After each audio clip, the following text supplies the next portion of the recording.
네, 안녕하세요. 반갑습니다. 오늘 이제 조세범 처벌법 할 거고요. 조세범 처벌법은 거의 뭐 개정이 잘 안 돼요. 19년도 이후로는 계속 개정이 안 되고 있긴 하고요. 그 내용 자체는 많지 않아요. 그래서 많지 않은 내용 중에 세무사 1차 시험에 2문제 나온다고 하면 가성비가 괜찮습니다. 2문제 다 조금만 열심히 하시면 여러분들이 정답을 맞출 수 있어요. 그래서 가급적이면 조세범 처벌법은 갖고 가시는 방향으로 하시면 좋을 것 같아요. 제가 한 강으로 끝낼 거거든요. 그래서 한 개 강의만 들으시면 2문제를 맞출 수 있다라고 하면 아주 가성비가 뛰어난 부분이라고 생각하시면 될 것 같아요.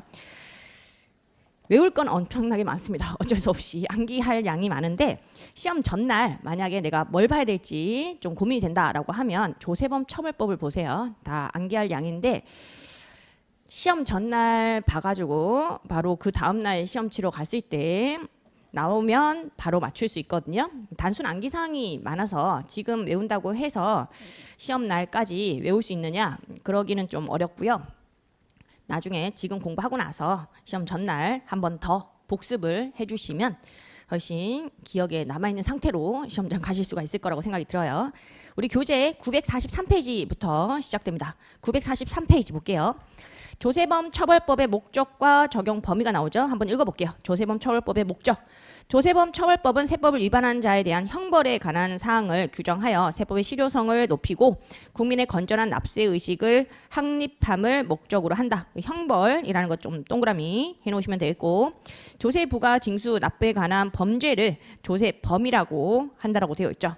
조세범에 대해서는 형벌로 처벌을 하는 거고요. 조세범 처벌법은 이러한 조세범의 종류와 그 처벌을 정하기 위하여 마련한 법률로서 형법에 대한 특별법적 지위를 가지고 있다. 우리 원래 죄를 저지르면요, 일반적으로 뭐 살인이나 강도 이런 중대한 범죄를 저질렀다라고 하면 형법에 따라서 처벌을 합니다. 근데 조세범 같은 경우에는 형법에 따라서 처벌하는 것 대신에 조세범 처벌법이라는 규정이 있어서 이 법에 따라서 처벌을 한다는 거죠. 조세법은 특별히 조세범 처벌법에 따라서 처벌한다. 그 내용이 나와 있고요.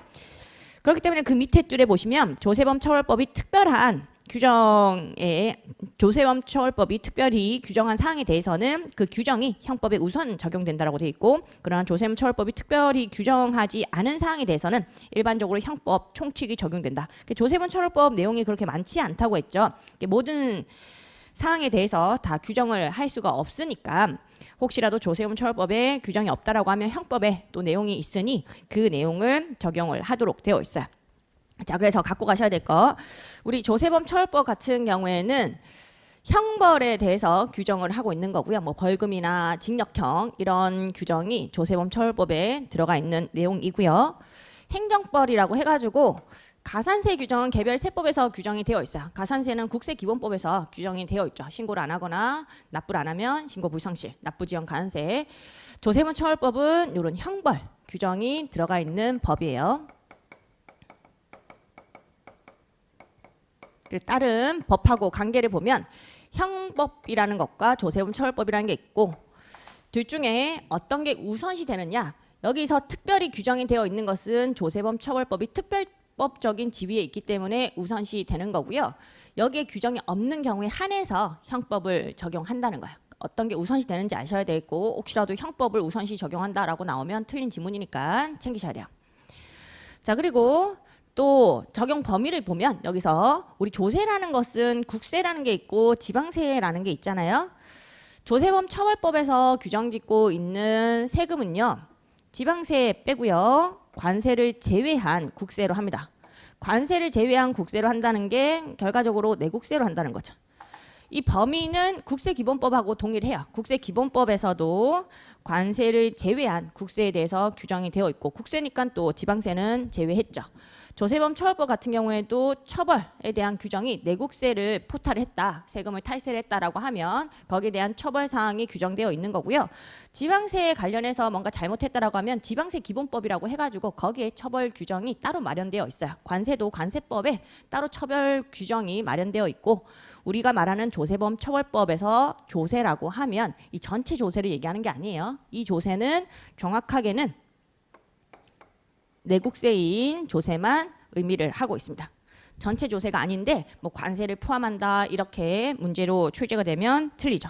그래서 이번 양가로에 그 내용이 나와 있어요. 조세범 처벌법의 적용 범위라고 해서 여기서 조세란 관세를 제외한 국세를 말한다. 이거 밑줄. 관세 제외고요. 국세니까 당연히 지방세가 제외가 되는 거죠. 자, 넘기시고 이제 944페이지에 조세범의 종류와 그 처벌이 나와 있는데 뭐 실질적인 탈세범 1번 양가로에 나오고 또 형식적인 탈세범 2번 양가로에 나와 있죠. 이런 형량 같은 것을 외워야 돼요. 뭐 3년 이하의 징역, 3배 이하의 벌금 이런 게 나오는데 그걸 외우시긴 해야 됩니다. 이거를 어떻게 외우냐라는 거죠. 조금 불가능하긴 한데 그래도 강한 거, 약한 거, 중간 거 이 정도로 카테고리를 나눠가지고 어느 정도의 값만 갖고 가셔도 시험 문제에서 맞출 수 있거든요. 시험 전날 이 부분을 보시면 돼요. 이 부분은 일반적인 내용 보고 나서 마지막에 보도록 하고요. 순서를 좀 달리해서 948페이지 일반적인 내용부터 살펴보도록 하죠. 948페이지 보시면요. 1.2 해가지고 조세범 처벌 제도의 일반 규정이 나와 있고요. 제일 첫 번째로 나와 있는 게 양벌 규정이에요. 이름으로 좀 기억을 해주셔야 되는 건데 양벌, 양쪽으로 벌한다 뭐 이런 뜻이에요. 기본적으로 양쪽으로 벌하는 거. 우리 양서류라고 해가지고 개구리 같은 경우 양서류라고 부르잖아요. 그 양쪽으로 서식한다는 뜻이거든요. 개구리는 물에서도 살 수 있고요. 땅에서도 살 수 있어요. 걔는 땅에서도 살고 물에서도 잘 살고 양쪽으로 서식을 할 수 있다라고 해서 양서류라는 표현을 쓰는 거고 여기서도 양쪽으로 벌할 수 있다는 건데 임직원 개인이 잘못을 저질렀다는 거죠. 죄를 저지른 당사자는 개인이에요. 다만 임직원의 관리 감독을 해야 되는 의무가 고용주한테 있는 거죠. 고용주가 감독을 게을리 해가지고 얘를 죄를 범하게 했다라고 하면 그 고용주한테도 네 애가 잘못했으니까 너도 벌할 거야 이런 개념이 양벌 규정이라는 거. 당사자뿐만 아니라 고용주까지도 벌하는 거예요. 자, 내용을 좀 살펴보면요. 법인의 대표자 이런 내용이 나오죠. 법인의 대표자, 법인 또는 개인의 대리인, 사용인은 그 밖에 종업원이 그 법인 또는 개인의 업무에 관해서 범칙 행위를 하면 그 행위자를 벌할 뿐만 아니라 그 법인 개인에게도 해당 조문의 벌금형을 과한다. 이 부분 시험에 나오는 부분이에요. 일단 처음에 시작하는 법인에는 가로 안에 법인으로 보는 단체 포함입니다. 시험에 나온 적이 있어요. 이 법인에는 법인으로 보는 단체에 걔도 포함이 되는 거고요.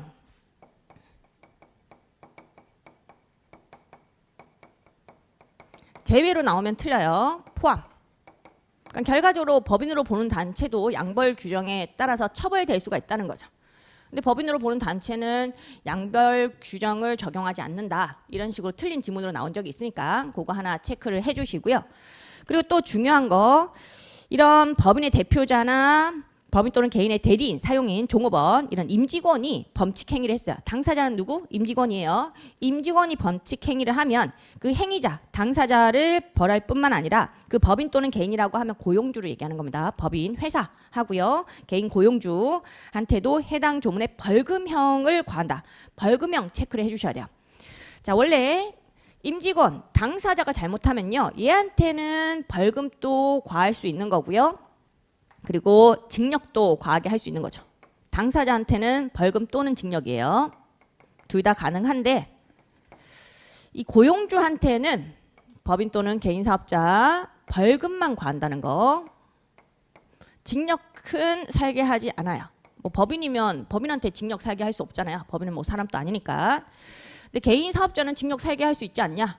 징역 살게 할 수는 있겠지만 여기서는 조세 정책상으로 얘가 임직원한테 일을 시켜가지고 범칙 행위를 하게 만들고 경제적인 이득을 취한 게 있을 수가 있는데 그 경제적인 이득을 토해내게 하려는 그런 취지예요. 그래서 벌금형에 과한다라고 되어 있어요. 징역형을 사는 것은 의미가 없고 세금을 좀 내게, 벌금을 좀 내게 하는 게 의미가 있어서 벌금형이에요. 그걸 좀 기억을 해주셔야 돼요. 징역형은 안 되는데 양벌 규정에 따라서 이런 법인 개인 사업자에게 징역형을 과한다라고 나오면 틀린 지문입니다. 이걸 기억하실 때 이것도 암기를 하셔야 되는 거잖아요. 벌자로 기억하세요. 이름으로 바로 기억을 하시면 기억에 남아요. 오래도록. 양벌이니까 양벌 규정에서는 벌금형 이게 나와야 되는구나. 징역형이 나오면 안 되는구나. 벌벌 떨고 있니? 이런 식으로 여러분들이 약간 현타가 오지만 그런 식으로라도 외우셔야 돼요. 벌벌 떨고 있다. 얘들이 법인이나 개인 사업자, 고용주가 벌금형에 처해지면 어떡하지? 이런 식으로 벌벌 떨고 있구나 라고 생각하고, 징역형은 절대 나오면 안 되는 동네예요. 벌금형 또는 징역형에 과한다. 이렇게 징역형을 살짝 끼워가지고 틀린 지문으로 출제를 하니까요. 문제 유형이 정해져 있습니다. 벌금형이라는 거 잘 체크해 놓으시고요.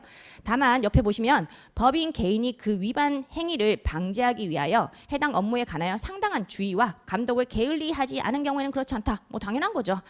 고용주가 감독을 게을리하지 않았다라고 하면 양벌 규정을 적용하지 않는 거고요. 자, 이것을 양벌 제도라고 하며 사업주에 대한 처벌을 책임 벌이라고 한다라고 되어 있죠. 네 애가 잘못했으니까 너도 벌할 거야. 이런 책임 벌이고요. 이는 실제로 범죄 행위를 한 자 외의 자도 처벌하는 것으로서 형벌 개별화의 원칙 또는 행위자 처벌의 원칙에 대한 중대한 예외를 이루고 있다라고 되어 있죠. 원래 행위자만 벌여야 되는 건데 그 고용주까지 벌하는 거니까 예외 케이스고요. 그 취지는 사업주의 종업원 등에 대한 선임, 감독상의 과실 책임을 묻는 동시에 범칙 행위로 인하여 실제로 이득 본 자 처벌하려는 데 있다. 이득을 본 자. 애한테 시켜가지고 네가 좀 죄를 저질러라 라고 하고 경제적인 이득을 취할 수가 있는 거니까 벌금형, 이런 표현이 나온 겁니다. 그리고 또 한 가지 체크해서 갖고 가셔야 될 게, 우리 두 번째 줄에 양벌 규정에서 가로 안에 이런 문구가 있어요. 그 범칙행위 옆에 보시면 국제조세 조정에 관한 법률에 따른 해외 금융 계좌 정보의 비밀 유지 의무를 위반한 행위는 제외. 요거는 제외합니다. 왜 그러냐면 우리 국조법 이미 하고 왔잖아요.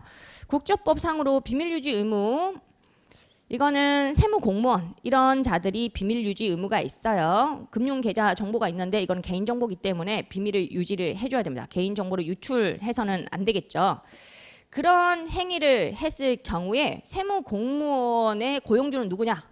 국가잖아요. 근데 국가한테 양벌 규정에 따라서 너도 벌하겠다 이렇게 할 수는 없어요. 그러니까 국가한테는 벌할 수 없으니까 양벌 규정을 적용하지 않아요. 비밀 유지 의무를 위반한 행위라고 하면 우리 국가의 애가 된다는 거죠. 세무 공무원. 걔가 잘못하면 국가한테는 벌금형을 당연히 과하지 않습니다. 그리고 미수범이라는 내용이 나오죠. 미수범 같은 경우에는 죄를 저지르려고 시도를 한 자를 얘기하는 거고요. 죄를 아직까지는 저지르지 않은 개념이에요. 형법은 미수범을 처벌할 죄는 각 본조에서 정한다라고 하여 이거는 형법 규정이에요. 미수범에 관하여는 개별적으로 이를 처벌하는 규정을 둔 경우에만 처벌하도록 하고 있다. 그런데 조세범에 있어서는 미수범을 처벌한다는 규정을 두고 있지 않으므로 미수범은 처벌하지 않는다고 해석된다고 되어 있죠. 미수범은 아직 죄를 저지르진 않았어요. 실질적으로 탈세를 하지 않은 자고 뭐 시도만 한 자에 해당하는 거니까 우리 조세범 처벌법 상으로는 해석상으로 미수범은 처벌하지 않는 게 원칙으로 되어 있어요. 아시겠죠? 미수범은 처벌하지 않고 실제 죄를 저지른 자, 탈세를 한 자에 대해서만 처벌을 합니다. 기수범이라고 불러요. 기수범은 죄를 완성한 자, 미수범에 대응되는 개념이거든요. 기수범한테만 이미 죄를 저지른 자 처벌을 하고요. 그리고 3번에 보시면 형법 총칙 적용의 일부 배제라고 되어 있죠. 형법에 있는 내용인데 그거를 적용하지 않겠다는 거죠. 형법에 이런 내용이 있어요. 벌금 경합에 대한 제한 가중 규정이라는 게 형법상의 규정이고요. 이걸 적용하지 않겠다라는 건데 말이 좀 어렵죠. 벌금이 경합이 되면 그때는 제한 가중 규정, 가중을 제한하겠다. 벌금을 2번, 3번 이렇게 매기면 너무 과도하게 제재가 될 수가 있어가지고 벌금 같은 경우에 2, 3번 이렇게 매기지 않으려고 제한을 두는 규정이 있거든요. 그런데 재질이 좀 나쁜 것은 이런 제한 가중 규정, 형법상의 규정을 적용하지 않을 거야. 적용하지 않는다는 것은 다른 말로 하면 무슨 말이에요? 가중한다는 뜻이에요. 가중 처벌을 하겠다는 거죠. 가중을 제한하겠다. 그런 규정을 적용하지 않을 거야. 간단하게 가중한다. 재질이 좀 나쁜 것들, 악질적인 것들 그런 거는 가중을 해가지고 2번이고 3번이고 과세를 할 거야. 그런 개념이라고 생각하시면 돼요. 예를 들면 우리 세운계안서를 거짓으로 발급했다. 거짓 발급 같은 경우에 발급한 공급가액의 10%가 세액이 되겠죠. 그 세액의 2배 이하의 벌금형에 처한다라고 규정이 있어요. 세액의 2배 이하의 벌금형. 1,000원짜리 세운계약서를 내가 거짓으로 허위로 발급을 했다라고 하면 1,000원에 10% 하면 부가세 세금이 나올 거고요. 매출세액이죠. 거기에 2배 하면 200원의 벌금을 처하게 되는 거죠. 그런데 이걸 2개로 쪼개버리면 세운계약서를 1,000원짜리를 막 쪼개서 600원짜리 400원짜리로 쪼갰어요. 그러면 세액이 10% 해가지고 60원 40원이 되겠죠. 거기 2배를 때리면 120원 80원이 돼요. 2개 합치면 어차피 200원이 되는데 벌금 경합에 대한 제한 가중 규정에 따르면 이렇게 제가 2개가 있다라고 하면 이걸 벌금에 대해서 얘도 매기고 얘도 매기고 그렇게 하진 않고 제일 벌금 센 거 있죠? 지금 120원이 제일 세요. 제일 센 거에 두 번째 거는 50% 이걸 한도로 해가지고 반땅만 매기겠다는 거죠. 120원에 50% 하면 60 이런 걸 제한을 둔다는 거예요. 2번, 3번 벌금 매기는 걸 제한을 걸겠다. 그 제한을 걸게 되면 벌금이 줄어들게 되는 거죠. 원래는 200원인데 합치면 200원이 120원 플러스 60원 해서 180원으로 줄어들어요. 이게 바로 적용을 한다는 얘기고요. 이거는 제한 가중 규정을 적용한다는 거고 만약에 적용을 하지 않으면 아무리 쪼개더라도 120원, 80원 그대로 적용하겠다. 2번이고 3번이고 과세를 하겠다라고 하면 그때는 제한 가중 규정을 적용하지 않는다라는 표현이 되는 거죠. 이게 훨씬 더 벌금이 세죠. 그래서 세운계약서 거짓 발급 같은 경우에는 재질이 좀 안 좋고 또 세운계약서를 이렇게 나눠서 여러 개로 나눠서 쪼개버리면 제한 가중 규정에 따라서 벌금을 줄일 수가 있어요. 벌금 줄이는 거 안 된다는 거죠. 제한 가중 규정 적용을 배제를 하고 그냥 200원 벌금을 매기겠다 이런 규정이거든요. 그러니까 좀 재질이 안 좋은 거, 재질이 안 좋은 것은 형법상의 규정을 배제를 하고 가중 처벌을 하겠다 그런 내용이라고 생각하면 됩니다. 말이 좀 어려워요. 다음에 범칙 행위를 한 자에 대해서는 벌금 경합에 대한 제한 가중 규정 이건 형법상의 규정이고요. 이걸 적용하지 않는다라고 되어 있죠. 적용하지 않는 것들이 다 열거되어 있는 건데 이걸 암기를 좀 해주셔야 돼요. 시험에 나오고 있으니까 어쩔 수 없이 암기를 하셔야 되겠고요. 제가 앞글자를 좀 따서 알려드릴게요. 일단 조세 포탈범 그리고 두 번째로 면세유 부정 유통범이 나오죠. 유자가 좀 나오죠. 유사 석유 제품 제조범 석유하고 주류 같은 경우에는 좀 더 가중 처벌을 합니다. 무면허 주류 제조범이라고 되어 있는데 주류가 또 나오죠. 석유, 주류 비슷한 게 좀 나오고 있고요. 또 6번 같은 경우에도 주류예요. 6번에 납세 증명 표지 관련 범이라고 되어 있는데 우리 술에 병뚜껑 있죠. 병뚜껑이 납세 증명 표지거든요. 병뚜껑에 보면은 납세 필 이런 게 적혀져 있는 병뚜껑이 있어요. 세금 냈다라는 증명인데 이거를 재사용을 했다라고 하면 그 경우에는 세금 안 내고 병뚜껑을 다시 쓴 게 되는 거니까 납세 증명 표지 재사용에 대한 관련 범으로서 처벌을 받게 돼요. 이것도 주류 관련으로 이해하시면 돼요. 또 5번에 세운계약서 관련 범, 세운계약서 미발급도 들어가고요. 또는 거짓 발급도 들어가고요. 또는 가공수수 이런 것도 들어가요. 재활용료 공급도 하지 않고 세운계약서를 주고받는 거 그런 처벌이 다 동그라미 5번 규정에 들어가 있고요. 동그라미 7번에는 원천징수 관련해서 납부 불이행범이 들어가 있고 동그라미 8번에 근로소득 원천징수 영수증 등 관련 범이 들어가 있죠. 석유 주류가 좀 나오고 조세 포탈범이 있었고 세운계약서가 나왔고 원천징수가 나왔어요. 이걸 또 외우려면 어렵잖아요. 외우는 방법은 제가 유세윤 포탈 이런 식으로 알려드려요. 유세윤 그 개그맨 중에 유세윤이라는 사람 있죠. 그 사람이 들으면 좀 되게 기분 나쁠 수 있어요. 기분이 나쁠 수 있지만 어쩔 수 없어요. 유세윤 포탈로 해가지고 윤하면 원자하고 좀 비슷하잖아요. 약간 복잡하게 생겼어요. 윤도 복잡하게 생겼고 원자도 복잡하게 생겼으니까 윤은 원으로 바꾸시면 돼요. 근데 유세원 포탈하면 말이 안 돼가지고 사람 이름으로 죄송하지만 유세원 포탈로 이름을 지었고요. 유는 석유 주류 이걸 유로 같이 한꺼번에 외우시면 돼요. 석유 주류 관련 유 이게 들어가죠. 세가 TI 관련이에요. 세운계약서를 미발급했다, 거짓 발급했다, 가공수수했다 이런 게 다 들어가는 거고요. 세운계약서 관련범 그리고 원천징수 관련이죠. 이거는 원천징수 원이에요. 이게 조세 포탈범 이런 게 들어가 있었죠. 조세 포탈범. 조세 포탈범의 개념도 따로 알아볼 겁니다. 알아볼 거니까 이렇게 유세윤 포탈 외워주시면 돼요. 외워질 겁니다.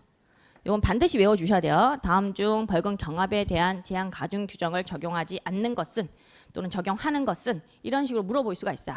적용하는 것은 얘를 제외한 나머지 애들이 적용하는 거고 얘들은 적용하지 않는 겁니다. 결과적 가중 처벌을 하겠다. 그런 개념이라고 생각을 하시면 돼요. 유세윤 포탈로 반드시 외워주시고요. 자주 나오는 부분이에요. 그리고 처벌의 종류에 보시면 대부분의 조세범은 징역형과 벌금형을 선택하여 처벌하도록 규정되어 있다. 5할 규정이라는 거죠. 징역형을 때리거나 아니면 벌금형을 과하거나 둘 중에 하나예요. 5할 규정이거든요. 그게 원칙이에요. 다만 이 재질이 좀 나쁘다라고 하면 다음의 죄를 범한 자에 대해서는 정상에 따라 징역형과 벌금형을 병과할 수 있다고 돼 있죠. 뭐 양벌 규정, 병과 규정 다 한자가 들어가 가지고 어렵게 느껴지실 수가 있어요. 병과는 병행해서 과한다는 뜻이에요. 엔드로 과한다는 거야. 재질이 나쁘면 원래는 선택 규정인데 5할인데 재질이 나쁜 그런 범죄를 저질렀다라고 하면 징역형 또 때리고 벌금형 또 때리고 같이 병행해서 과하는 제도고요. 이것도 법에 열거되어 있어요. 재질이 나쁜 거 기억 좀 해주셔야 되겠고 이것도 앞글자 따드릴 거예요. 첫 번째 또 조세 포탈범이 나오죠. 두 번째는 세운기한서 등 관련범 중에서 중이라는 말이 좀 중요합니다. 전체 세운기한서 관련범 다 들어가는 게 아니고요. 재하 영역을 공급하지 않거나 공급하지 않은 다음 중에 어느 하나에 해당 행위라고 되어 있죠. 자료상 관련법 이런 식으로 표현되어 있어요. 키워드는 재하 영역 공급하지 않거나 공급받지 않은 경우 이걸 한마디로 하면 가공을 얘기하는 거죠. 가공, 세운기한서를 수수한 그런 케이스 얘기하는 겁니다. 가짜라는 거죠. 가짜. 재하영역 공급도 없었는데 세운기한서를 발급하거나 발급받는 거.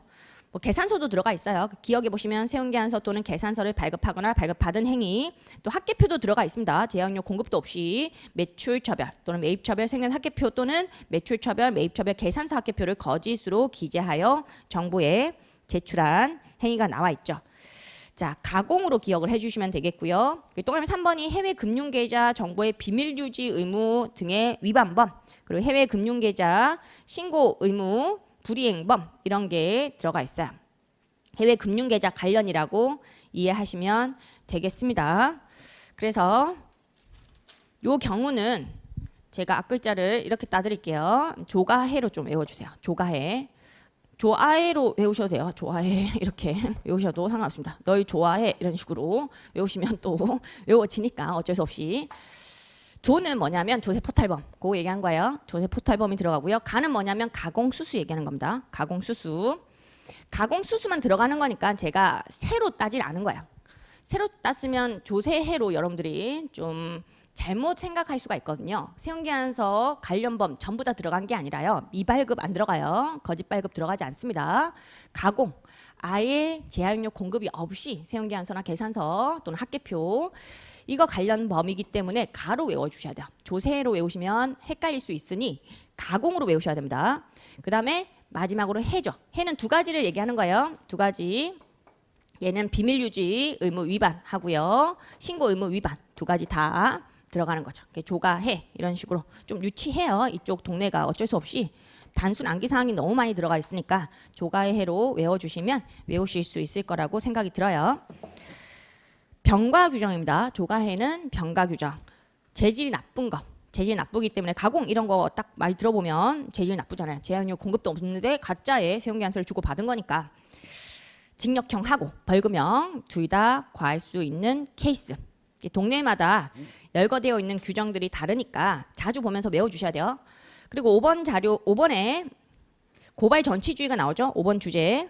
고발 전치주의는 뭐냐면 조세범 처벌법에 따른 범칙 행위에 대해서는 국세청장, 지방국세청장 또는 세무서장의 고발이 없으면 검사는 공소를 제기할 수 없다. 고발이 없으면 제기할 수 없다. 없으면 없다로 끝나야 돼요. 없으면 없다. 없으면 없다인데 고발이 없더라도 제기할 수 있다. 이렇게 끝나면 틀린 지문이에요. 이런 규정이 있는 이유는 검사 같은 경우에는 세법을 잘 알지는 못합니다. 검사가 세법을 잘 알 수는 없고요. 세법 지식은 국세청장이라든지 뭐 지방국세청장, 세무서장이 잘 알고 있죠. 전문적인 지식이니까. 그래서 반드시 국세청장, 지방국세청장, 세무서장이 이거는 탈세범이다라고 고발을 해야지만 검사가 공소라는 게 소송이에요. 소송을 제기할 수 있는 거고요.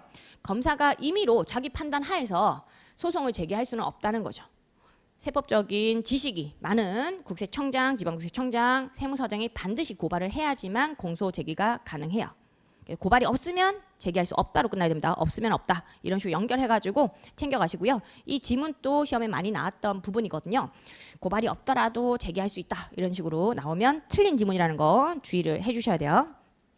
이제 공소시효입니다. 공소시효, 범죄자 같은 경우에는 이런 공소시효라는 게 있긴 하죠. 공소시효가 완성이 되면 이 죄를 묻지 않겠다라는 건데 공소시효라고 하면 여기 나오죠. 어떤 범죄에 대해서 일정 기간이 지나면 형벌권이 소멸하는 제도를 말한다. 우리 국세기본법에서 뭐 소멸시효 이런 거 하고 좀 비슷한 개념이에요. 일정 기간 동안에 공소시효라는 걸 정하고 있는데 그 기간을 또 외워주셔야 됩니다. 검사는 공소를 제기할 수 없게 된다. 공소시효가 끝나버리면 징역형이나 벌금형을 과하는 범칙행위의 공소시효는 일반적으로 7년이 지나면 완성된다. 자, 7년을 외워주셔야 돼요. 공소시효 이 동네에서 7년인데 이거 5년으로 바꾼다든지 10년으로 바꿔가지고 틀린 지문으로 나오거든요. 반드시 7년 암기를 해주시고요. 다만 양벌 규정에 따른 행위자가 특정 범죄 가중처벌 등에 관한 법률 적용을 받는 경우에는 법인에 대한 공소시효는 10년이 지나면 완성된다.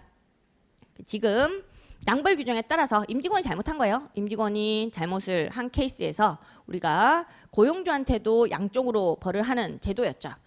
그런데 특가법이라고 해서 특정 범죄 가중 처벌 등에 관한 법률상의 공소시효가 10년으로 되어 있어가지고 이 경우에는 그 법인 고용주에 대한 공소시효는 7년이 아니고 10년으로 정하고 있습니다. 10년이 튀어나와야 되는 거고요. 다만 이제 법인 고용주에 대해서만 이런 규정이 있는 것이고 개인 고용주에 대해서는 이런 규정이 없다라는 거 약간 조심해서 디테일하게 챙겨 가셔야 돼요. 자, 이제 조세 포탈범 내용을 좀 보도록 하죠. 조세 포탈범이란 사기나 그 밖의 부정한 행위로서 조세를 포탈하거나 조세의 환급, 공제를 받는 범죄를 말한다. 조세 포탈범이 우리가 앞에서도 유세훈 포탈에서 포탈 나왔었고요. 벌금 경합에 대한 제한 가중 규정 적용하지 않겠다. 가중 처벌하겠다. 그런 개념이었고 여기서도 조가해에서 조였죠. 조세 포탈범은 징역형하고 벌금형 둘 다 과할 수 있다. 병행해서 과할 수 있습니다. 그럼 조세 포탈범은 누구를 얘기하는 거냐? 거기 보시면 사기나 그 밖의 부정한 행위로서 이 말이 키워드가 돼요. 그냥 세금을 안 낸 거 그런 게 들어가 있는 게 아니고요. 적극적인 행위가 있어야 돼요.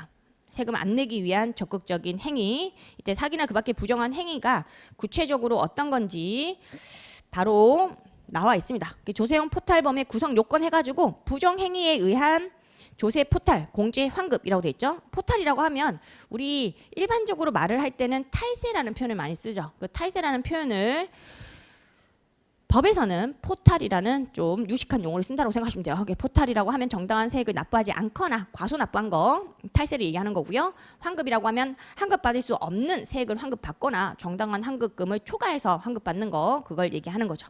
이때 사기나 그 밖의 부정한 행위라고 하면 다음 중 어느 하나에 해당하는 행위로서 조세 부과와 징수를 불가능하게 하거나 현저히 곤란하게 하는 적극적 행위를 말한다라고 돼 있죠. 뉘앙스가 되게 안 좋은 게 나와요. 동그라미 1번에 이중 장부의 작성, 장부의 거짓 기장, 거짓 증빙 또는 거짓 문서의 작성 및 수치, 장부와 기록의 파기, 재산의 은닉, 소득, 수익, 행위, 거래의 조작 또는 은폐, 고의적으로 장부를 작성하지 않거나 비치하지 않은 행위, 고의가 있었다는 거죠.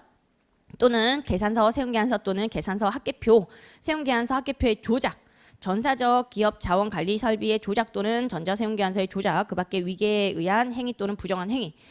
사기나 그 밖의 부정한 행위가 아닌 것은 이런 식으로 해서 문제가 거의 뭐 10년 내에 3번 정도 출제가 됐으니까요. 여러 번 출제가 된 포인트니까 이 부분 또 여러분들이 거짓, 은폐, 파기, 은닉, 조작, 위계 이런 표현을 좀 갖고 가셔야 돼요. 이런 게 사기나 그 밖의 부정한 행위에 들어간다. 그럼 어떤 게 사기나 그 밖의 부정한 행위에 안 들어가느냐? 단순 무신고는 들어가 있지 않아요. 세금을 단순히 신고를 못했다. 깜빡하고 신고를 못했을 수도 있는 거잖아요. 그런 건 적극적인 행위라고 보지 않습니다. 또는 장부를 기장하지 않았다. 이런 것도 사기나 그 밖의 부정한 행위라고 보진 않아요. 무신고, 무기장, 납부를 안 했다. 돈이 없어가지고 납부를 안 했을 수도 있는 거니까 그런 것까지 사기나 그 밖의 부정한 행위로 보지는 않습니다. 그래서 사기나 그 밖의 부정한 행위가 아닌 것은 해서 답이 무신고, 단순 무신고가 답이 된 적이 있어요. 허위 신고도 들어가 있진 않아요. 신고를 한 거긴 하니까. 허위 신고가 들어가 있지 않고 여기서는 거짓 증빙 이런 게 들어가 있어요. 허위 신고가 안 들어가 있는데 뭔가 허위 나오면 사기나 그 밖의 부정한 행위로 착각을 불러일으키니까 단순 무신고나 허위 신고는 사기나 그 밖의 부정한 행위가 아니다라는 거 조금 주의를 해 주시고요. 무신고하고 과소신고의 경우에는 단순이라는 게 무슨 얘기냐면 두 가지 케이스로 이렇게 나뉘는 건데 얘는 다른 행위가 없는 케이스예요. 다른 행위 수반 없이 단순하게 깜빡해가지고 신고 안 한 거. 이거는 사기나 그 밖에 부정한 행위가 아니고요. 여기에 뭔가 다른 행위가 결부가 되어 있어. 다른 행위가 결부되어 있다. 수반되어 있다. 이 행위가 어떤 행위였냐면 거짓 증빙을 꾸미거나 이중장부를 작성을 하거나 조작을 하거나 그런 행위가 수반이 됐을 경우에만 사기나 그 밖에 부정한 행위가 될 수가 있어요. 그래서 이 단순 무신고라는 표현은 다른 행위가 없이 단순히 신고를 못한 걸 얘기하는 거니까 사기나 그 밖에 부정한 행위는 아닙니다. 뭔가 결부가 돼야 돼요. 플러스가 돼야 돼요. 무신고를 했는데 어떤 행위로 인해서 신고를 안 한 경우 세금 안 내려고 내가 고의적으로 이중장부를 작성했다든지 거짓 증빙을 꾸몄다든지 그런 게 같이 결부돼야 돼요. 그런 개념을 좀 알고 계셔야 되겠고요. 그리고 이번 양가로 포탈의 결과 발생이 나오죠. 조세 포탈범은 실질범이다. 실질범이라는 것이 결과적으로 세금의 조세 수입의 감손을 초래했다는 거죠. 감손이라는 게 이제 감소시켰다는 거죠. 그런 결과 발생을 필요로 한다. 기수범이라는 뜻이에요.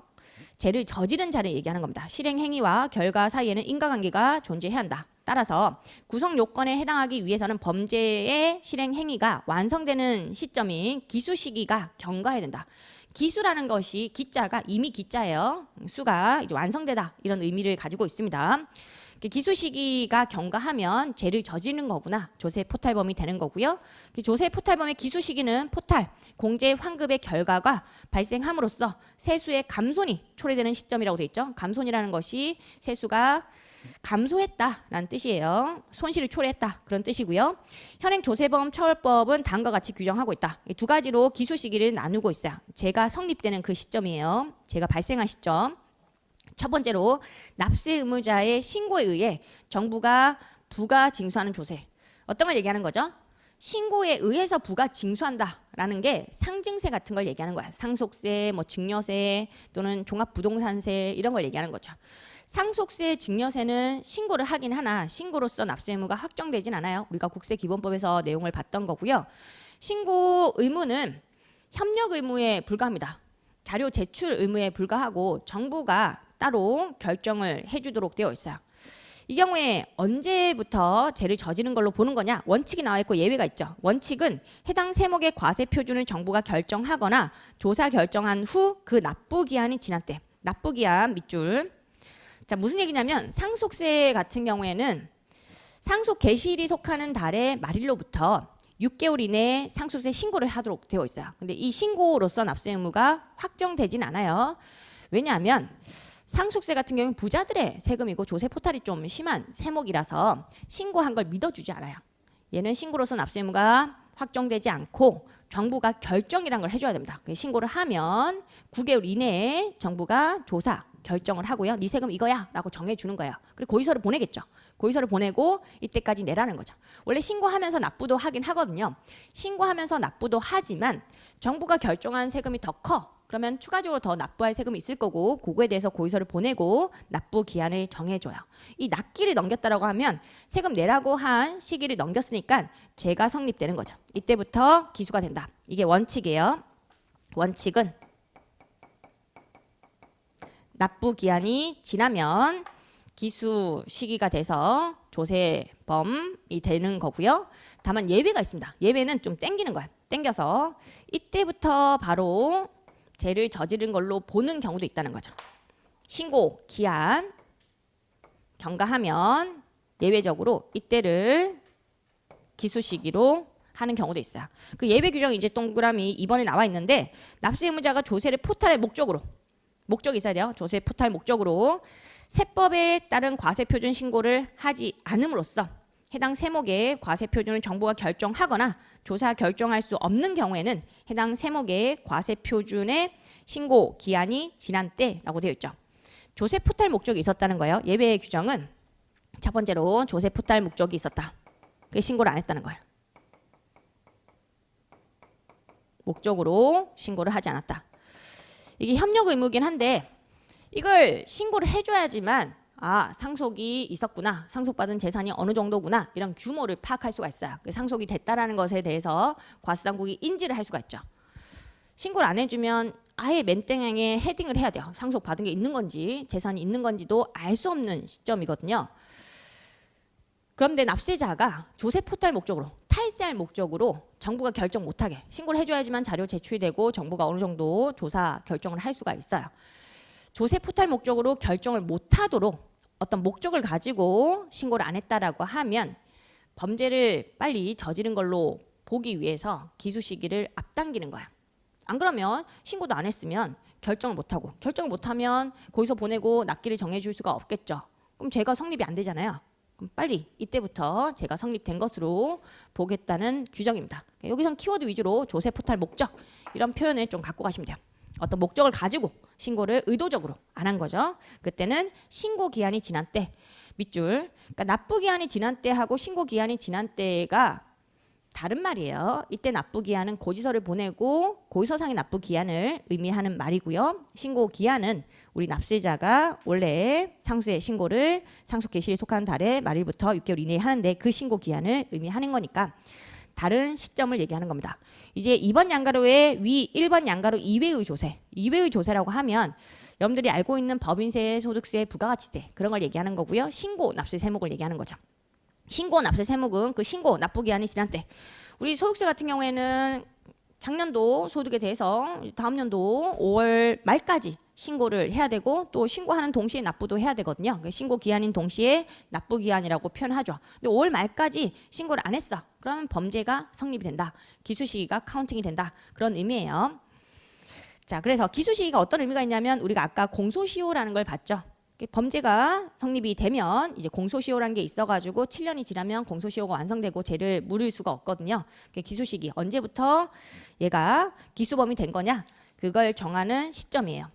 자, 이렇게 해서 기수 시기까지 봤고요. 이제 952페이지 포탈세액의 특정 이런 게 나와 있죠. 자, 조세 포탈범은 사기 기타 부정행위의 결과 포탈된 세액이 구체적으로 특정되어야 하며 그 특정은 개수적으로 명백해야 한다. 이 경우 추계의 방법에 의해 포탈세액을 특정시켜 형사 처벌하는 것은 위법하다. 이걸 추정해서 계산해서는 안 된다는 거죠. 숫자가 나와야 된다는 거예요. 개수적이다라는 게 숫자가 나와야 된다. 추정에 의해 범죄의 구성 요건 사실을 인정하여 형법을 과하는 것은 증거 재판주의에 어긋나고 더구나 포탈세액은 벌금형을 정하는 기준이 되기 때문이다. 벌금형 같은 경우에는 포탈세액 세금 안 낸 거에 2배 이하의 벌금, 뭐 3배 이하의 벌금 이런 식으로 정하고 있는 거니까요. 이걸 대충 추정해서 계산해서는 안 된다. 그런 의미예요. 정확하게 계산해야 한다. 그런 내용이 나와 있고요. 두 번째로 조세범 포탈범에 대해서 처벌하는 내용이 나와 있습니다. 조세 포탈범은 기본적으로 2년 이하의 징역 또는 2배 이하의 벌금에 처한다고 되어 있어요. 2년 이하의 징역 그리고 포탈세액, 환급 공제받은 세액의 2배 이하의 벌금. 둘 이런 식으로 외우셔야 돼요. 2-2 이런 식으로 외우셔야 되고 지하철 2호선 2번 출구 뭐 이런 식으로 외우셔도 상관이 없습니다. 2학년 2반 이렇게 외우셔도 되고 편하신 방법으로 외워주시면 되겠고요. 둘이에요. 다만 3-3으로 바뀌는 경우가 있어요. 다음 중 어느 하나에 해당하는 경우에는 3년 이하의 징역 또는 포탈세액 등의 3배 이하의 벌금에 처한다. 3-3으로 바뀌는 경우는 고액 포탈범이라고 생각하시면 돼요. 고액. 첫 번째로 포탈세액 등이 3억 원 이상이고 그 포탈세액 등이 신고 납부해야 할 세액의 30% 이상인 경우라고 되어 있죠. 또는 포탈세액 등이 5억 원 이상인 경우라고 되어 있어요. 그러면 고액 포탈범이 돼가지고 3-3으로 바뀌는 거죠. 원칙은 둘. 2년 이하의 징역, 2년이 이제 최대 상한이에요. 2년 이하, 2년보다 넘어갈 수 없다 이런 뜻이고요. 그리고 2배 이하의 세액이에요. 2배 이하의 벌금이죠. 벌금을 처합니다. 3-3으로 바뀌는 경우가 3년 이하의 징역, 3배 이하의 벌금인데 둘 중에 하나에 해당하면 돼요. 걸리면 됩니다. 포탈세액이 3억 이상, 금액이 크다. 그리고 엔드예요. 엔드로 신고 납부해야 할 세액의 30% 이상이 포탈되었다라고 하면 그때는 33으로 간다는 거고요. 5억 이상은 퍼센티지가 없어요. 30% 이상이 없습니다. 포탈세액 자체가 너무 크다. 5억 이상이면 그때는 비율 안 따지고 3년 이하의 징역 또는 3배 이하의 벌금에 처하겠다. 그런 내용이에요. 335 이런 식으로 외워주셔야 돼요. 335 5는 30% 이상이 요건이 아니라는 거 주의를 해주시면 돼요. 둘둘 33 그렇게 챙겨 가시고요. 그리고 그 밑에 이러한 조세 포탈의 죄를 범한 자에 대해서는 정상에 따라 징역형과 벌금형을 병과할 수 있다. 병과를 할 수 있는 거에 조가의가 있었잖아요. 조세 포탈범 들어가 있었습니다. 둘 다 과할 수가 있어요. 원래는 둘 중에 하나거든요. 원칙적으로는. 그렇지만 정상에 따라서 좀 심하다라고 하면 심한 경우에는 둘 다 병과를 할 수 있다. 그래서 원래는 표현을 보시면 2배 이하의 징역 또는 이라고 돼 있죠. 또는 포탈세액의 2배 이하의 벌금 또는이라는 표현이 있어요. 5할이라는 표현이 있고 3배 이하의 징역 또는 3배 이하의 벌금에 처한다. 이렇게 표현되어 있잖아요. 이게 원칙이긴 해요. 원칙이나 정상에 따라서 심한 경우에는 병과를 할 수 있다는 규정이에요. 아시겠죠? 원칙은 무조건 병과해야 돼 이런 개념이 아니라 정상에 따라서 심하면 병과를 할 수도 있는 규정. 해야 한다는 것과 할 수 있다는 것은 다른 개념이니까 그걸 잘 파악을 해주시고요. 정도에 따라서 달라진다는 거죠. 둘 중에 하나만 매기거나 정도가 심하면 둘 다 매기거나. 그리고 이번 양가를 보시면 형의 강경 또는 가중이 나와 있어요. 조세 포탈 죄를 범한 자가 포탈세액 등에 대해서 국세기본법에 따라 법정 신고 기한이 지난 후 2년 이내 체크. 2년 이내를 수정신고하고 연결해 주세요. 2년 이내에 수정신고하거나 법정신고 기한이 지난 후 6개월 이내 이것도 체크하셔야 돼요. 6개월 이내 하고 기한 후 신고 연결. 기한 후 신고를 하면 형을 강경할 수 있다. 자진해서 좀 정정을 한 거니까 형을 좀 감소시켜 줄 수가 있겠다라는 건데 2년하고 6개월은 외우셔야 되는 부분이고요. 우리 국세기본법에서도 무신고했을 경우에 그래도 납세자가 신고를 안 하고 기한 후 신고를 했다. 근데 빠르게 기한 후 신고를 하면 가산세를 감면을 해주는 규정이 있죠. 기한 후 신고를 뭐 1개월 이내에 하면 50% 감면해주고 과소신고 같은 경우에는 과소신고 가산세에 대해서 수정신고를 빨리 했을 때 1개월 이내면 뭐 90% 감면 그런 게 들어가 있잖아요. 그런 규정하고 비슷하게 되어 있어요. 최대는 수정신고도 2년 이내면 가산세 감면이 들어가고요. 과소신고 가산세. 기한 후 신고 같은 경우는 최대 6개월 이내면 무신고 가산세가 감면이 되거든요. 그것처럼 여기서도 맞춰서 6개월 이내, 2년 이내로 되어 있습니다. 그렇게 외우시면 어느 정도 외우실 수 있어요. 크로스로 나오면 안 돼요. 수정신고인데 6개월 이내. 수정신고하면 형을 강경할 수 있다. 이렇게 나온다면 틀린 지문. 그렇게 한번 출제가 된 적이 있으니까요. 수정신고가 2년 이내고 기한 후 신고가 6개월 이내야. 또 2년 이내 수정신고인데 3년으로 나온 적도 있어가지고 틀린 지문으로 구성한 적이 있으니 참고하시고요. 2년 외우시고 6개월 외우셔야 돼요. 맞춰서 외우셔야 돼요. 2년 이내 수정신고, 6개월 이내 기한 후 신고. 그리고 그 밑에 반면에 조세 포탈의 죄를 상습적으로 범한 자는 형의 2분의 1을 가중한다. 이거는 상습범을 얘기하는 거죠. 상습범 같은 경우에 2분의 1을 가중한다는 표현을 좀 갖고 가시고요. 무슨 얘기냐면 50% 가중 처벌을 해가지고 150% 매기겠다는 거죠. 원래 매겨야 되는 벌금의 150% 이런 식으로 그렇게 형을 처할 수가 있어요. 징역형이나 벌금형을. 근데 법문구 그대로 나올 거니까 2분의 1이라는 표현을 알고 계시면 돼요. 이게 50% 가중 처벌해가지고 150% 매기겠다는 뜻인데 여러분들은 2분의 1이라는 표현으로 챙겨가시고요. 그리고 공소시효는 마찬가지죠. 7년이 지나면 완성이 되는 거고요. 7년으로 기억하시고 다만 양벌 규정에 따라서 특가법 적용받는 경우에는 법인에 대해서 공소시효가 10년이 지나면 완성이 된다라고 되어 있어요. 자, 그 내용 챙겨가시면 되겠고요. 뭐 세부 사항은 보실 필요가 없겠고 이제 앞으로 돌아가가지고 우리가 외워야 될 것들이 나옵니다. 완전 암기를 해야 될 것들. 944페이지 나와요. 944페이지. 일단 실질적인 탈세범. 조세 포탈범 나오죠. 우리 아까 봤던 내용이에요. 조세 포탈범은 둘둘 또는 삼삼 그걸 얘기하는 거고요. 기본적으로는 둘둘이었죠. 사기나 그 밖의 부정한 행위로서 조세를 포탈하거나 조세 환급 공제받은 자 징역 2년 이하 벌금 세액의 2배 이하였고요. 다만 고액 포탈범 같은 경우에 3.3으로 바뀌었죠. 3년 이하의 징역 3배 이하의 벌금이었습니다. 그리고 상습범 같은 경우에 형의 2분의 1을 가중한다. 그 내용이 우리가 방금 봤던 내용이고요. 여기에 표로 정리가 되어 있는 거예요. 그게 3조에 나와 있는 규정이고, 그리고 센 거, 좀 약한 거 이런 식으로 구분하시면 되는 건데, 기본적으로 둘둘이 중간 거라고 생각하시면 돼요. 중간 거의 형량이고, 뭐 33 이런 게 나온다거나 또는 5가 나온다거나 5년 이하의 징역, 센 거 이렇게 얘를 기준으로 해가지고 여러분들이 어떤 게 센 거고 어떤 게 약한 건지 보셔야 돼요. 이거보다 약하게 1-1 이런 게 나온다고 하면 그때는 좀 약한 거, 약간 구분만 좀 갖고 가시면 되겠고, 구분을 하실 때는 센 거를 반드시 좀 기억을 해주셔야 돼요. 센 게 많이 나오거든요. 어떤 게 센 건지 그게 좀 더 중요성이 높습니다. 면세유 부정 유통범위 나오죠. 유류 관련하고 주류 관련이 좀 세요.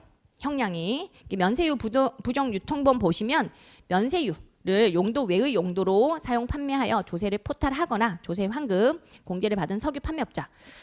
우리 부가가치세에서는 이런 걸 배우죠. 농축수, 임산물, 소금 이런 건 면세다. 이런 건 배우시니까 아실 건데, 유류 관련해서도 면세유라는 게 있어요. 거기 가로 안에 보시면 농업, 임업, 어업에서 사용하기 위한 석유류 같은 경우에 면세유라고 해서 조세특례 제한법상으로 면세로 되어 있긴 하거든요. 근데 시험 목적상으로 중요하지 않아가지고 부가가치세에서 따로 다루지는 않는 부분이긴 해요. 면세유라는 게 그냥 있구나라고 생각하시면 돼요. 조특법상 면세가 되는 부분인데, 농업, 임업, 업을 하기 위해서 쓰는 석유류는 농부들 또는 이제 어업에 종사하는 분들, 그런 분들을 위해서 면세를 하는 거잖아요. 근데 농업, 임업, 어업 말고 다른 용도로 썼다라고 하면 그때는 조세범 처벌법에 따라서 처벌받을 수가 있다는 겁니다. 조세를 포탈하거나 조세 환급 공제받은 석유 판매업자. 셉니다. 징역 3년 이하라고 돼 있고 벌금 또 세액 5배 이하라고 돼 있죠. 세다라는 개념만 좀 갖고 가시면 될 것 같아요. 이걸 다 정확하게 외우기는 어려울 수가 있으니까요. 센지 약한지 그 정도의 감을 지금 익혀가시고 시험 전날 한 번 더 보세요. 자, 그리고 또 마찬가지로 외국 항행 선박, 이런 원양어업 선박이 사용할 목적으로 개별 소비세, 교통에너지 환경세를 면제받은 석유류, 그걸 또 외의 용도로 사용한 경우, 그런 내용이 나와 있어요. 다른 용도로 사용했을 때도 3년 이하의 징역 또는 3개, 5배 이하의 벌금에 처할 수가 있습니다. 마찬가지로 거짓이나 그 밖에 부정한 방법으로 면세유, 구입카드 등을 발급받은 행위를 한 자 3년 이하의 징역, 3천만 원 이하의 벌금이고요. 가짜 석유 제품 제조 판매업이 가장 처벌이 높아요. 징역 5년 이하라고 돼 있죠. 얘는 꼭 기억을 하셔야 되는 게 시험에 한번 나온 적이 있어요. 5년 이하고 벌금 또 3개, 5배 이하인데 뭐 3년 이하, 3배 이하로 틀린 지문으로 나온 적이 있거든요. 가짜 석유는 사회적인 문제도 많고 안전성 문제도 있기 때문에 위험합니다. 그래서 가짜 석유 제품을 제조, 판매해서 조세를 포탈한 자는 아주 센 거, 제일 나쁜 거니까 5년 이하, 5배 이하. 반드시 요거는 별표 쳐놓고 기억을 해주셔야 되는 부분이에요. 3년 이하, 3배 이하로 나오면 틀린 지문. 그리고 무면허 주류 제조범. 주류하고 유류는 다 세다고 했죠. 면허를 받지 않고 주류, 밑술, 술덫을 제조하거나 판매한 자 3년 이하 징역 또는 벌금 3천만 원 이하 하고 3개 3배 금액이 3천만 원 초과일 때는 3개 3배 금액 이하. 무슨 얘기냐면 맥스로 때린다는 뜻이에요. 맥스로 둘 중에 큰 거 때리겠다. 3개 3배 금액이 3천만 원 초과하면 그걸 때리겠다는 거니까 더 큰 거 때리겠다는 뜻이거든요. 3천만 원 하고 3개 3배 하고 둘 중에 큰 걸 적용하는 케이스고요. 술을 무면허로 제조를 해서 판매를 한 유통한 업자를 얘기하는 건데, 가로 안에 내용을 보시면 개인의 자가 소비를 위한 제조는 제외한다. 이건 유통한 건 아니잖아요. 자가 소비는 내가 먹으려고 인삼주 이런 거 좀 담궈놨다가 먹은 거예요. 이건 누구한테 피해를 끼친 것도 아니잖아요. 뱀주 이런 거 막 그런 거 담가가지고 먹은 건데 그거는 처벌하지 않아요. 뭐 당연한 얘기예요. 그리고 형식적 탈세범 같은 경우에 945페이지에 강제징수 면탈범 이런 게 나오죠. 강제징수.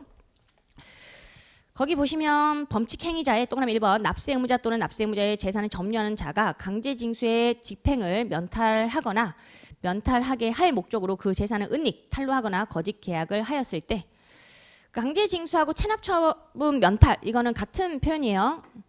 국세 같은 경우에 강제징수라는 표현으로 바뀌었고요. 지방세는 아직까지 체납처분이라는 표현이 있거든요. 같은 표현으로 좀 이해를 하시면 돼요. 강제징수라는 표현이 나올 때도 있고 체납처분 면탈 이렇게 표현이 나올 때도 있는데 동일합니다. 강제징수는 이런 거예요. 고의서도 보내고 독촉장도 보냈는데 말을 안 들어. 그러면 강제적으로 집행을 해서 체납자 재산을 압류를 하고 매각한 다음에 청산하는 절차를 강제징수 절차라고 하는 거고요. 그런 게 강제징수예요. 압류 같은 걸 얘기한다고 생각하시면 되겠고, 과거에는 이 부분을 체납처분이라는 표현을 썼습니다.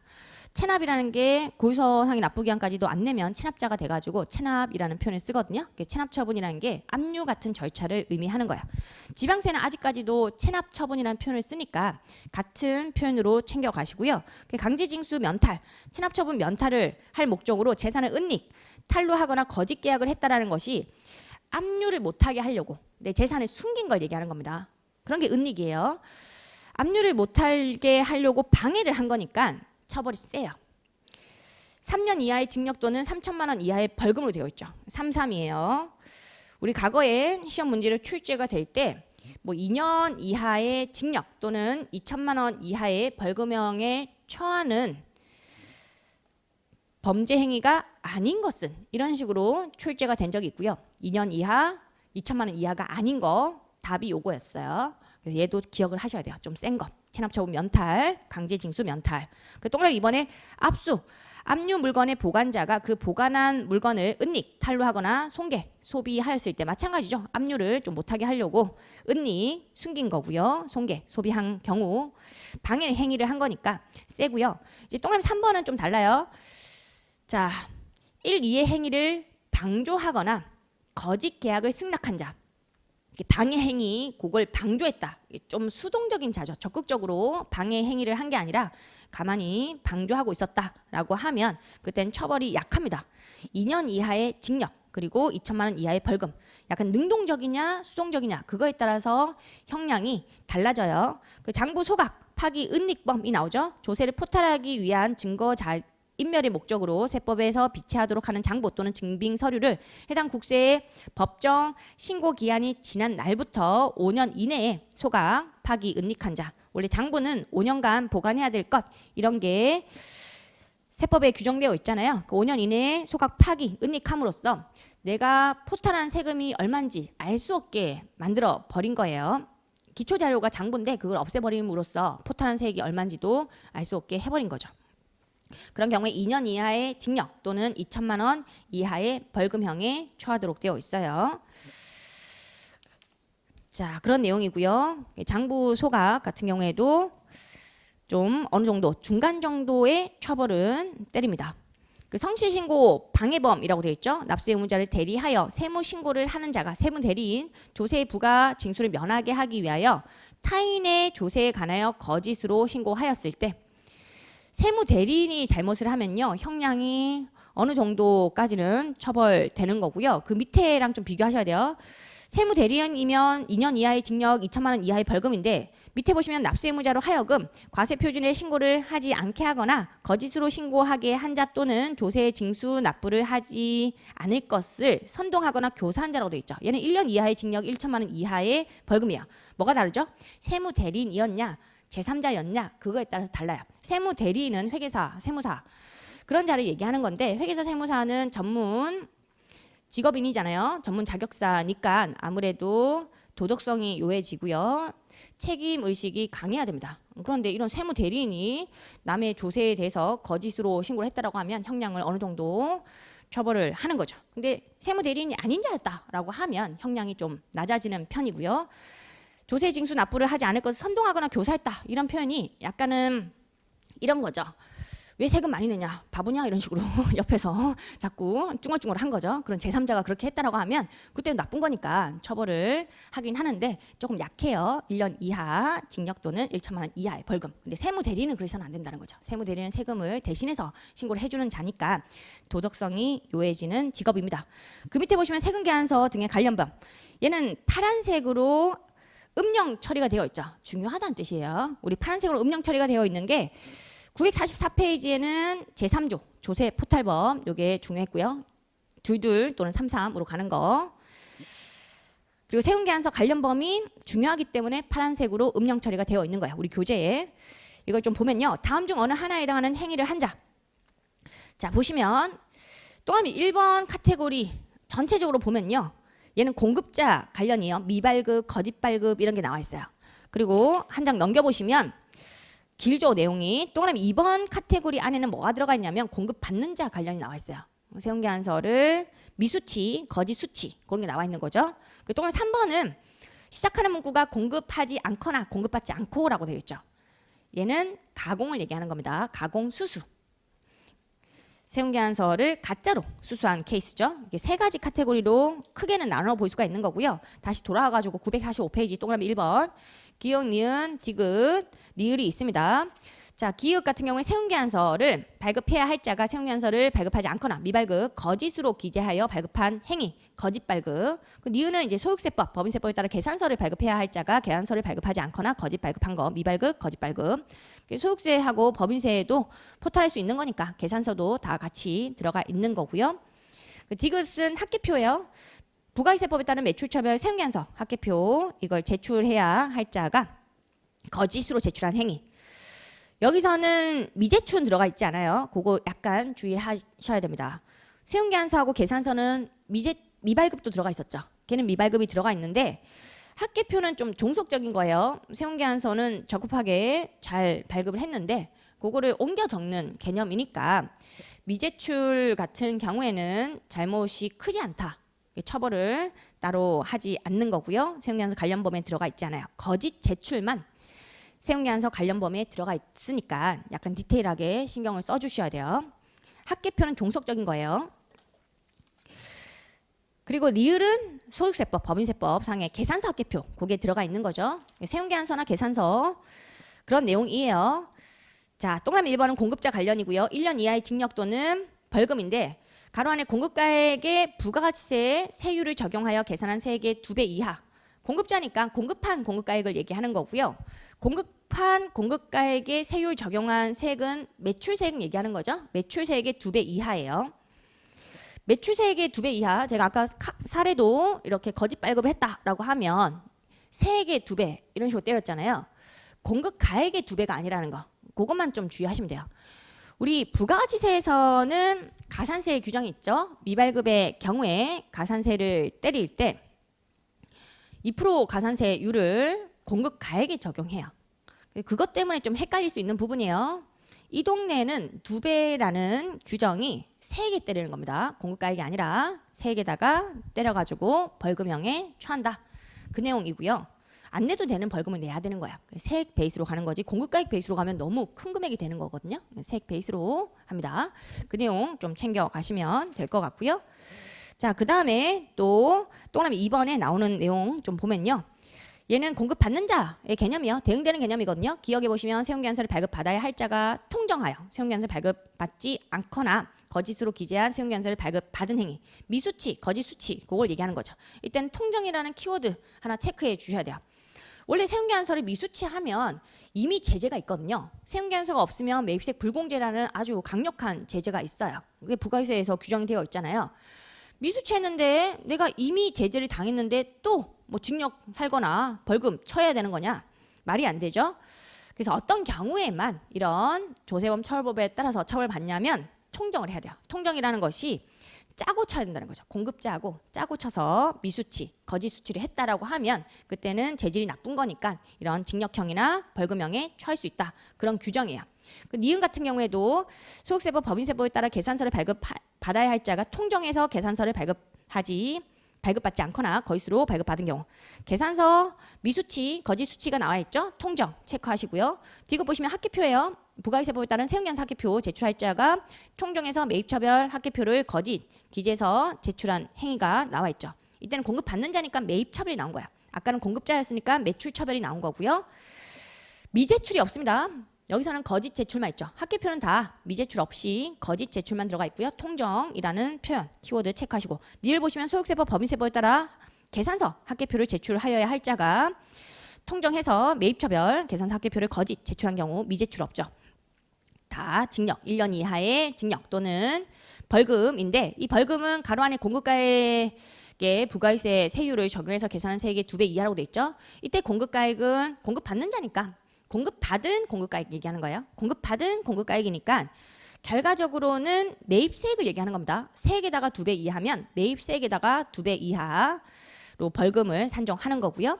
이제 세 번째가 재질이 좀 나쁜 거, 가공이죠. 가공의 경우에는 제가 조가해라고 해가지고 여기도 들어가 있어요. 가공, 수수, 병가도 적용이 될 수 있어요.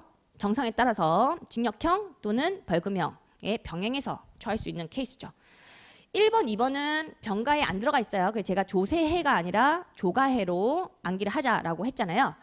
세운계안서 미발급, 거짓, 발급 이런 건 들어가 있지 않고요. 가공만 재질이 나쁜 거니까 병가도 가능합니다. 그 제하용료를 공급하지 않거나 공급받지 않고 다음 중 어느 하나에 해당하는 행위를 한 자, 부가세법에 따라 세운계안서 발급을 하거나 발급받은 행위, 가공, 발급이죠.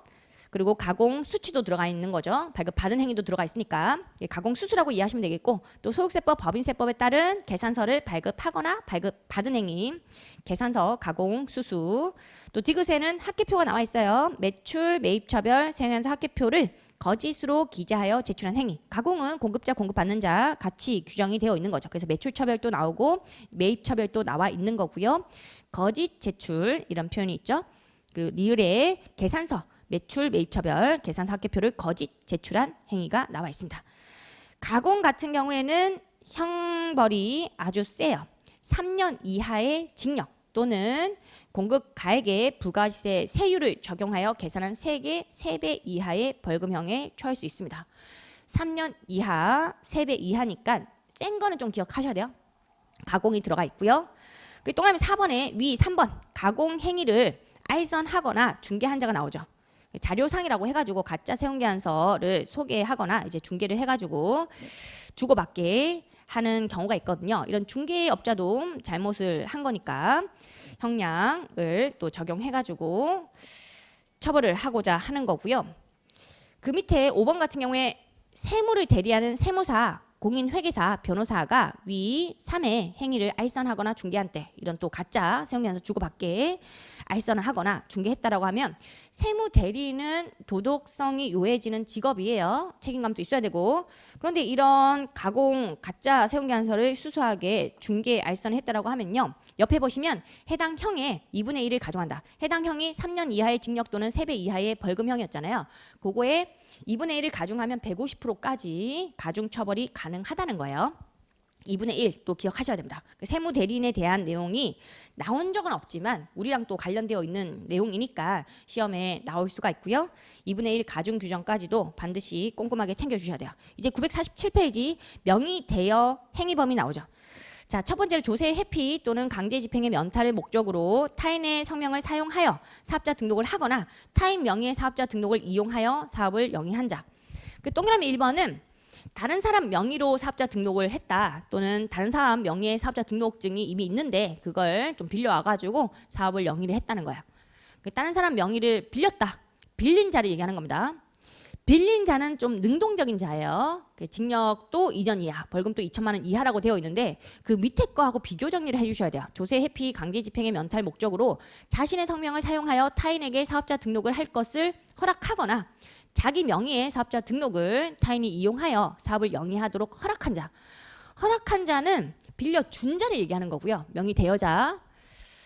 명의 대여자는 빌려줘 라고 해가지고 그래 알았어 빌려줄게 라고 수동적으로 응한 자에 불과한 거니까 형량이 낮아요. 징역은 1년 이하, 벌금은 1천만 원 이하. 빌린 자하고 빌려준 자하고 누가 나쁜 놈인가 생각을 해보면 빌린 자가 나쁜 놈이야. 막 쫄라가지고 빌려줘 라고 한 자가 적극적으로 행위를 한 자니까 2배죠. 1년이 2년으로, 1천만 원이 2천만 원으로 이렇게 2배로 형량이 세지는 거고요. 빌려준 자는 응한 거에 불과한 거니까 수동적으로 형량이 낮은 편이에요. 그런 형량을 센 거, 낮은 걸로 반드시 구분해 주시고요. 납세증명표지 관련범. 납세증명표지 관련범은 주류 관련이라고 했죠. 납세증명표지가 바로 병뚜껑, 그걸 얘기하는 거고요. 거기 보시면 다음에 해당하는 자라고 해가지고 주세법에 따른 납세증명표지를 재사용하거나 정부의 승인을 받지 않고 이를 타인에게 양도한 자, 재사용했다는 것이 세금 안 내고 또 썼다는 거죠. 처벌을 받는 거고요. 또 납세증명표지를 위조하거나 변조한 자도 들어가 있고, 위조하거나 변조한 납세증명표지를 소지 또는 사용하거나 타인에게 교부한 자, 인지세법에 따라 첨부한 종이, 문서용, 전자, 수입 인지를 재사용한 자, 인지도 재사용한 자를 다 12조에 묶어서 규정을 하고 있습니다. 2년 이하의 징역 또는 벌금 2천만 원 이하요. 대부분은 둘둘이 나와요. 대부분은. 그래서 둘둘을 다 외우기는 좀 어려워요. 둘둘이 아닌 것들을 잘 챙겨가지고 외워주시는 것이 암기 요령이거든요. 그리고 원천징수, 납부, 불이행분. 얘는 별표 하나 쳐주세요. 시험에 자주 나오는 주제예요. 원천징수, 납부, 불이행범. 조세의 원천징수 의무자가 정당한 사유 없이 그 세금을 징수하지 않은 때, 이건 징수만 안 한 거예요. 벌금 1천만 원 이하라고 돼 있죠. 근데 조세의 원천징수 의무자가 정당한 사유 없이 징수한 세금을 납부하지 않을 때, 얘는 징역 2년 이하 또는 벌금 2천만 원 이하라고 되어 있습니다. 형량이 세죠. 자, 이거 반드시 기억을 좀 해주셔야 되는 건데, 제가 판서를 해놨어요. 징수를 하지 않은 경우는 내가 원래 소득의 지급자라고 하면 소득을 줄 때 뭐 예금 이자를 준다라고 하면 14% 원천 징수를 하잖아요. 남의 소득세를 징수를 하는 건데 그걸 징수 안 했다 뿐이에요. 그래서 징역형이 없어요. 벌금형만 처하고요. 낮은 형량이에요. 1천만 원 이하의 벌금. 근데 징수를 했어요. 징수를 했다는 것이 남의 소득세를 징수했다는 거예요. 그런데 납부를 안 했죠. 그럼 경제적인 이득을 취한 거예요. 남의 세금을 내가 꿀꺽했다는 거죠. 세금 안 내고. 이 경우가 재질이 더 나쁜 겁니다. 그렇기 때문에 형량이 세지죠. 징역형도 있어요. 2년 이하의 징역 또는 2천만 원 이하의 벌금형. 둘 중에 하나 과할 수 있다라고 되어 있습니다. 어떤 게 나쁜 건지를 아셔야 되겠고요. 동그라미 2번이 형량이 더 센데 동그라미 1번이 형량이 더 세다. 이렇게 지문이 나와도 틀린 지문이 되는 거고요. 또 많이 건드리는 부분이 이 부분이에요. 징수를 하지 않은 경우에는 징역형이 없어요. 근데 징수를 하지 않은 경우에 괜히 이걸 연결해가지고 2년 이하의 징역 또는 2천만 원 이하의 벌금형에 처한다. 이렇게 나올 수 있거든요. 틀린 지문이에요. 징역이 나오는 순간 틀린 거예요. 징역형을 처하지 않습니다. 이건 외우실 때 징수를 하지 않았어. 콜라보 해가지고 징역형 없다는 거죠. 이렇게 징수하지 않으면 콜라보 할 때 여러분들이 또 곱하기를 많이 쓰시더라고요. 징수하지 않으면 징역형은 없어. 이렇게 외워주시면 돼요. 그래서 어쩔 수 없습니다. 여기서는 다 외우는 거예요. 징징거리지 마 이런 식으로 또 외우시면 돼요. 어쩔 수 없습니다. 징징거리지 마로. 징수하지 않으면 징역형 없다. 자주 나오는 부분이니까 챙겨가셔야 돼요. 근데 징수를 해놓고 납부를 안 하면 경제적인 이득을 취한 거기 때문에 둘둘이 나와야 돼요. 2년 이하의 징역형 또는 2천만 원 이하의 벌금형. 자, 중요한 부분이었고요. 그리고 근로소득 원천징수 영수증 관련범 14조에 나오죠. 타인이 근로장려금을 거짓으로 신청할 수 있도록 근로를 제공받지 않고 다음에 행위를 한 자 이런 게 나와 있습니다. 근로장려금은 조특법에 규정이 되어 있는데 우리 원래 세금을 일반적으로 내지 국가로부터 돈을 받지는 않잖아요. 그렇지만 근로를 장려할 목적으로 소득이 되게 적은 자는 국가가 돈을 아예 줍니다. 그런 걸 근로장려금이에요. 장려금이라는 표현을 써요. 얘는 세금을 내는 게 아니라 오히려 국가한테 돈을 받는 그런 케이스고요. 다만 근로를 장려하려는 목적이기 때문에 근로소득이 조금이라도 있어야 돼요. 아예 소득이 없다라고 하면 근로장려금을 정부로부터 수급할 수가 없거든요. 그런데 근로장려금을 거짓으로 신청할 수 있도록 근로를 제공받지 않고도 이런 행위를 한 자라고 해서 기억해 보시면 근로소득 원천징수 영수증을 거짓으로 기재하여 타인에게 발급한 행위, 근로소득 지급 명세서를 거짓으로 기재하여 세무서에 제출한 행위, 근로를 제공받지도 않았는데 이렇게 원천징수 영수증을 발급을 함으로써 근로소득이 있습니다라고 뻥친 거죠. 그리고 근로장려금을 수급을 해버린 거예요. 정부로부터. 그런 식으로 행위를 하게 되면 결과적으로 처벌을 과할 수 있다는 건데 2년 이하의 징역 또는 벌금 총급여, 총 지급액의 20% 이하의 벌금으로 처하도록 되어 있어요. 그리고 그 행위를 또 알선하거나 중개한 자도 다 들어가 있는 거죠. 부정적으로 수급을 도와준 자가 이런 처벌을 받는 거고요. 그리고 해외 금융 계좌 정보의 비밀 유지 의무 위반 범위 나와 있죠. 이건 형량이 좀 세니까 챙겨가셔야 돼요. 해외 금융 계좌 정보의 비밀 유지 의무, 개인 정보 이런 거를 유출시켰다. 그걸 위반한 사람은요. 징역이 5자가 나와버려요. 5자가 나오는 동네가 몇 군데 안 돼요. 지금 가짜 석유가 5자가 나왔죠. 그리고 해외 금융 계좌 비밀 유지 의무 위반이 5자가 나왔어요. 가짜 석유는 5배 이하의 벌금 또는 5년 이하의 징역이라고 되어 있었고 여기는 5년 이하의 징역 또는 3천만 원 이하의 벌금으로 되어 있어요. 오자가 나오는 동네는 좀 기억을 해주시고요. 얘는 조가해에서 해에 또 들어가는 거니까 병가도 가능해요. 징역형 또는 벌금형에 처할 수 있다. 그런 내용도 챙겨가시고요. 넘겨보시면 해외 금융계좌 신고 의무 불이행범이라고 해가지고 국조법에 따른 해외 금융계좌 정보의 신고 의무자로서 신고기한 내에 신고를 하지 않은 금액이나 과소신고한 금액이 50억 원을 초과하는 경우라고 되어 있죠. 신고 의무라고 해서 우리가 국조법을 이미 했잖아요. 매년 해당 연도에 매달 말일 어느 하루라도 계좌 잔액이 5억 원을 초과했다라고 하면 6월 말까지 해외 금융 계좌 정보를 신고를 하도록 요구를 하고 있어요. 그 신고를 하지 않았거나 과소 신고를 했다라고 하면 조세범 처벌법에 따라서 처벌받을 수 있다는 거고요. 그 과소 신고한 금액이 50억을 초과하는 경우라서 금액이 커야 돼요. 그 징역 2년 이하라고 돼 있고요. 또는 벌금. 벌금은 얘는 특이하게도 상향만 있는 게 아니라 하향도 있어요. 13% 이상으로 되어 있습니다. 얘는 13%는 이하로는 안 되고 13% 미만으로 안 되고 정확하게는 13% 이상이어야 되는 것이고 20% 이하의 벌금에 처할 수가 있죠. 다만 정당한 사유가 있는 경우엔 처벌하지 않는다. 해외 금융 계좌 신고 의무 불이행을 했다라고 하면 국조법에 따라서 국제조세 조정에 관한 법률에 따라 과태료 규정이 따로 있거든요. 근데 과태료 규정이 있고 또 조세범 처벌법에 이런 처벌 규정이 있는데 그 둘 다 과할 수는 없어요. 그래서 국조법에 어떤 규정이 있냐면 원래 과태료 20% 이하의 과태료를 매긴다라는 규정이 국조법에 마련되어 있고 다만 조세범 처벌법에 따라서 처벌받는 경우에는 과태료를 부과하지 않는다라고 되어 있습니다. 둘 중에 하나예요. 조세범 처벌법에 따라 처벌받거나 아니면 과태료를 매기거나 그 내용이 좀 연결돼 가지고 갖고 가셔야 돼요.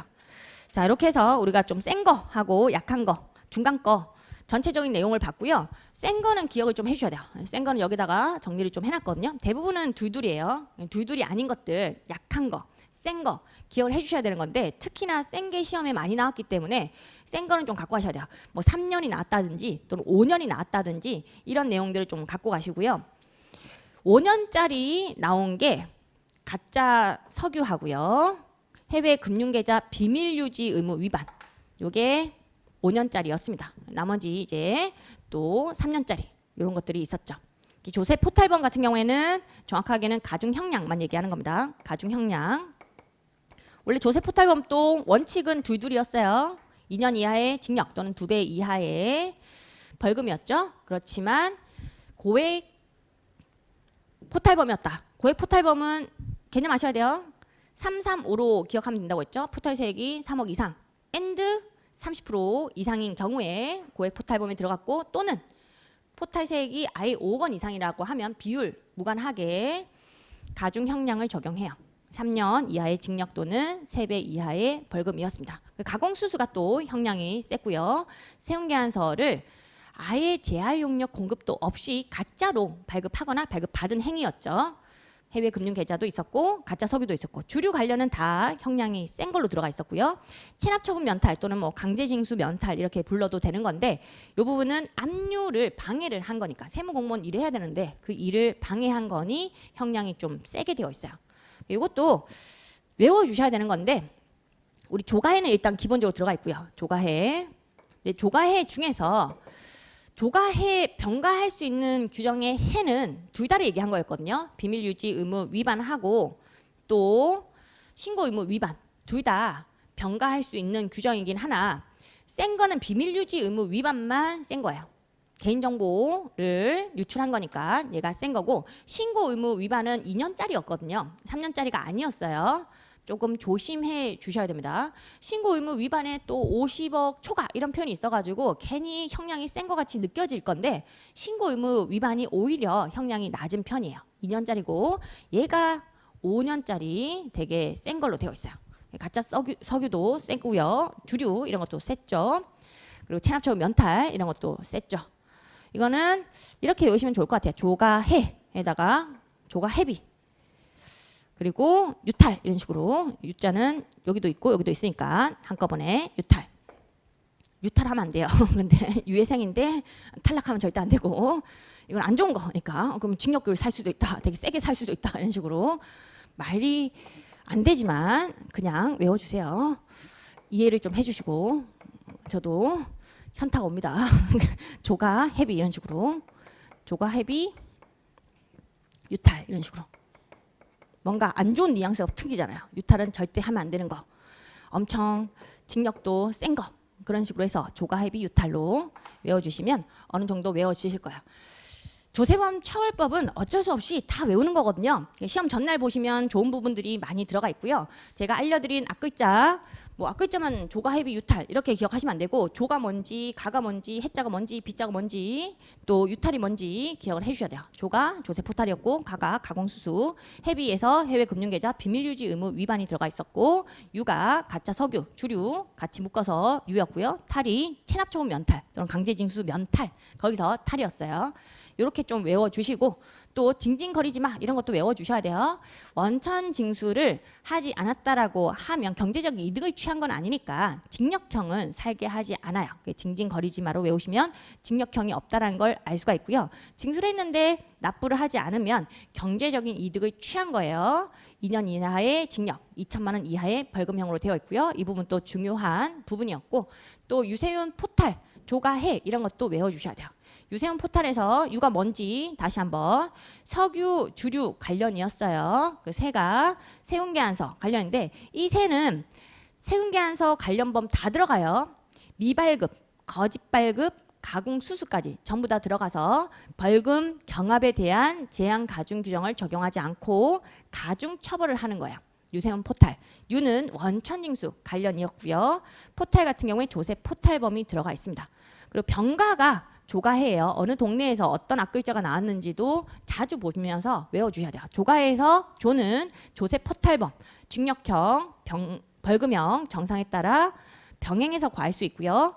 가가 가공수수만 얘기하는 겁니다. 세금계산서 관련 범위 다 들어오지 않아요. 가공수수만 이쪽에 병가를 할 수 있는 케이스였고요. 이때 해는 두 가지 다 들어가요. 비밀유지 의무 위반도 들어갔고요. 신고 의무 위반도 해에 들어가서 전부 다 병가가 가능합니다. 이 내용 챙겨가시고, 또 벌벌 떨고 있니? 이것도 외워주세요. 법인이나 개인 사업자의 임직원이, 종업원이 뭔가 잘못했다라고 하면 양쪽으로 벌하는 규정이 양벌 규정이었고, 양벌이라는 표현으로 벌에서 얘도 벌. 법인이나 개인 사업자한테는 경제적 이득을 취한 거 토해내라. 벌금형에 처할 수는 있으나 징역형은 절대 안 된다는 거. 요거 챙겨가셔야 돼요. 그런 포인트들 외우셔야 될 게 정해져 있고요. 시험에 나오는 것들이 좀 정해져 있어가지고 생각보다 가성비가 괜찮아요. 그리고 처벌 규정이 나오는 경우도 있지만 일반적으로 양벌 규정이나 병가 규정이나 이런 게 더 자주 나오는 주제니까 너무 부담스럽게 생각하시지 마시고, 그 처벌 규정은 시험 전날 한 번만 센 거, 약한 거 구분만 하실 수 있게 챙겨가시면 될 것 같습니다. 자, 이것으로 마치도록 하죠. 수고 많으셨습니다. 네, 수고하셨습니다.